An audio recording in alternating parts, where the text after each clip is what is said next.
أهلا بكم أعزائي المشاهدين ومباراة نادرة جدا للقاء الاتحاد والأهلي في دوري 86 في استاد القاهرة. هذا اللقاء الأهلي والاتحاد السكندري. طبعا مقابلات الأهلي والاتحاد السكندري من دوري المركز التاسع بين الدول والإثارة والمتعة الكروية. أسعد بكم. المعلق الرياضي خالد عبد الشفيع هنا على ميهوب بيلعب كرة طويلة، إنما محمود عطا عامل الكفرج وعامل التغطية. محمود عطا يا ولد، بس محمود عطا جوكر، لعيب فاهم مركزه كويس قوي. عمل التغطية بالثرو باس اللي كان عامله علاء ميهوب، إنما كان إيه البرجة بتاع محمود عطا كان واسع جدا وعالي جدا جدا، وعمل الكفرج وعمل تغطية رائعة. برافو محمود عطا، الظهير الايسر للاتحاد السكندري. اسعد بكم دوما المعلق الرياضي خالد عبد الشفيع ونوادر الزمن الجميل لعيد احمد مع ربيع ياسين. تقطع كوره توصل اماميه، هنا التغطيه من طارق العشري. طارق العشري بيخرج على طول مبدا السلامه والامان الى خارج الملعب، تماس لصالح النادي الاهلي. اسامه عرابي بيلعب التماس على طول الى ربيع ياسين.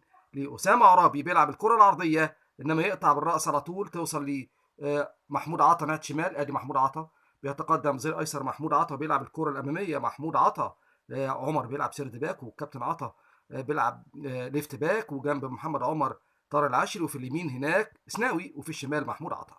خط الوسط بقى هتلاقي مين؟ محمد نور، وهتلاقي خطوره، وهتلاقي حمدي قاسم، وفي الهجوم عيد احمد واحمد شرف وحسن مرسي في خط الوسط كمان. ادي هنا اتقطع كوره توصل لاحمد شرف. بيتقدم احمد شرف يمرر الكوره الى عيد احمد.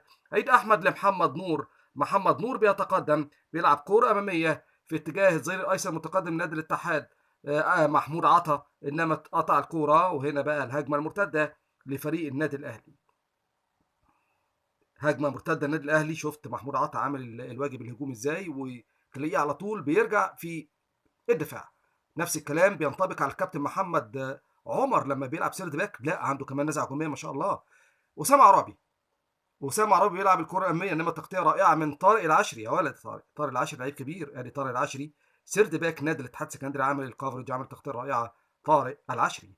ده الحارس محمد فتحي، حارس مرمى نادي الاتحاد السكندري. ودي مباراه جميله. الاتحاد السكندري ومضيفي النادي الاهلي في استاد القاهره محمد فتحي ومحمد عمر. محمد فتحي حارس مرمى الاتحاد لمحمد عمر لمحمد فتحي. محمد فتحي وكان بيهاجمه حسام حسن. ادي محمد فتحي حارس مرمى نادي الاتحاد، بيلعب كره طويله ما شاء الله، حارس مميز. بيلعب كره طويله محمد فتحي تروح لثابت البطل. هنا بقى عيد احمد بيتدخل مع ثابت البطل هنا، يعني احتكاك كده، انما حاجات وديه كلها مفيش اي مشكله. ودي نوادر الزمن الجميل. وده الكابتن احمد شرف بقى راح يتكلم هنا مع ثابت البطل، وراح حكم الدولي لهذا اللقاء بيتكلم طبعا. ده الكابتن احمد بدوي الحكم الدولي لهذا اللقاء. يعني دائما دوما الكوره فيها مفارقات وطرائف ومواقف، وفي النهايه هم لعيبه وزملاء، ودي وديات مش هي مباراه رسميه طبعا، انما دي حاجات من زمن كره القدم الجميل. وده الكابتن عيد احمد اللي هو على الارض دوت في كره مشتركه، وده مقتطف نادر لقيناه على يعني الانترنت. وده الاسناوي بيتكلم مع الكابتن علي الكيلاني المدرب العام للاتحاد السكندري. ومباراه من زمن كره القدم الجميل تجمع النادي الاهلي ونادي الاتحاد السكندري في موسم 86 87. وده طبعا الجهاز الفني الكابتن طه اسماعيل كان مدير فني النادي الاهلي وقتها. وطبعا مباراه من زمن وعبق التاريخ، وجنبه الكابتن عمرو ابو المجد طبعا مدرب عام النادي الاهلي.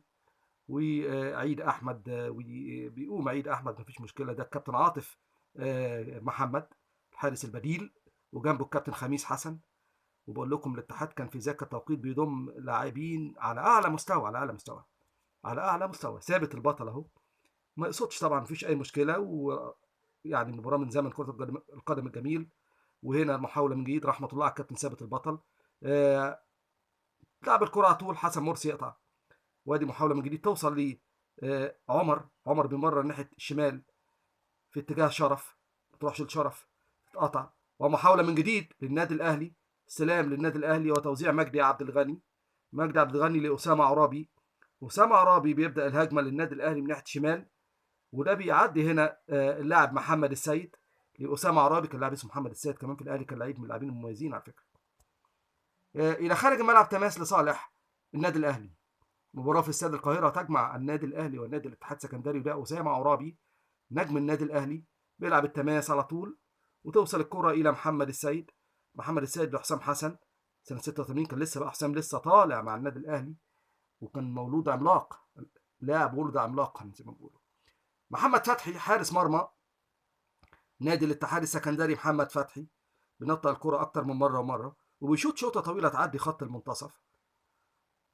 ادي محمد فتحي حارس مرمى الاتحاد. هنا عيد احمد في كرة مشتركة مع محمد سعد، هنا تعدي اكتر من نقطة الكرة وتوصل مرة تاني، وهنا تتقطع الكرة، يتداخل محمد نور، الهجمة المرتدة للنادي الاهلي وتوصل لمحمد السيد. محمد السيد بيبدأ هجمته للنادي الاهلي الى ربيع ياسين.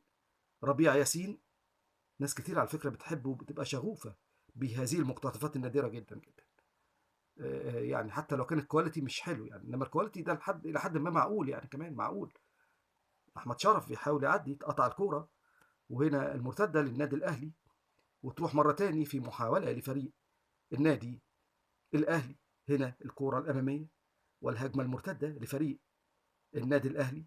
اسامه عرابي بيتقدم وبيزيد وبيمرر اسامه المجدي عبد الغني مجدي، وهنا بيتداخل، وهنا الكره العرضيه انما تتقطع الكوره وتتشتت مره تاني من دفاعات نادي الاتحاد السكندري. والهجمه المرتده للنادي الاهلي، ربيع ياسين بيعدي ربيع، وهنا هجمه فيها خطوره للنادي الاهلي على الاتحاد، تقطع الكوره، يتداخل بقى هنا مين؟ محمود عطا يشتت. برافو محمود. محمود عطا يشتت ويزيل الخطوره من امام مدافع وحارس مرمى نادي الاتحاد محمد فتحي. ده كره مشتركه مع عيد احمد. هنا بقى محمد نور بيتقدم، محمد نور بيلعب الكره لحمدي قاسم، حمدي قاسم بيلعب رقم 14 وبيزيد حمدي قاسم وبيعدي حمدي قاسم، يا عيني مره من اكثر من لاعب حمدي قاسم، انما يقطع منه مجدي عبد الغني، وده مقتطف نادر لزمن كره القدم الجميل. لكم ارق تحياتي المعلق الرياضي خالد عبد الشفيع.